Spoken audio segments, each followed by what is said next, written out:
नमस्कार दोस्तों, आज की कहानी का नाम है सच्ची मदद।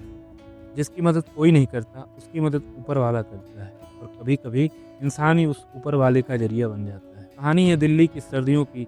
सुबह थी, लहलहाती ठंड, अंधेरों में हल्की सी धुंध और सड़कों पर धीमी रफ्तार से दौड़ती गाड़ियाँ। उन्हीं गलियों में एक 60 वर्षीय बुजुर्ग जो चाय बेचता था, नाम का बेटा कुछ साल पहले बीमारी से गुजर गया था और बहू और पोते उसे छोड़कर कहीं चले गए थे।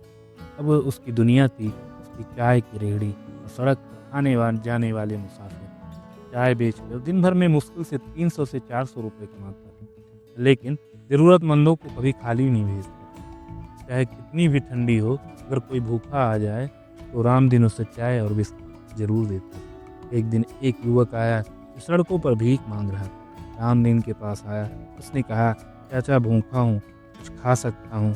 रामदीन मुस्कुराया और बोला, हाँ बेटा बैठ, जा, चाय गरम है, बिस्किट भी ले ले। वो लड़का कुछ सेकंड चुप रहा, फिर बोला, मैं भिखारी नहीं हूँ चाचा, मैं इंजीनियर था, लेकिन एक हादसे में सब कुछ खो बैठा। नौकरी गई, घर गया और अब यहाँ हूँ। रामदीन ने उसकी आंखों में झांका, झूठ नहीं बोल रहा।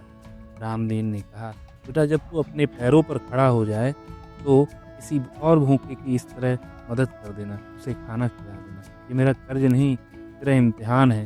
लड़के की आंखें भर आई, चाय पीकर चला गया। कुछ हफ्ते बीते, लड़का रोज आता, चाय पीता, फिर बातें करता। धीरे धीरे वो ठीक दिखने लगा। एक दिन वो नहीं आया।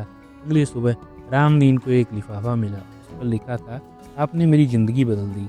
लिफाफे में एक लेटर था और एक छोटा सा चेक 50,000 रुपये का। लेटर में लिखा था, मैं अब एक कंपनी में काम कर रहा हूँ। आपने मुझे इंसान समझा जब सबने मुझे भुला दिया था। ये पैसे बहुत नहीं है और शुरुआत आपके नए ठेले की है। रामदीन की आंखें भर आई। ठेला नहीं बदला, लेकिन उस पैसे में उसने 3 और गरीबों को रोज चाय और नाश्ता देने का निर्णय लिया।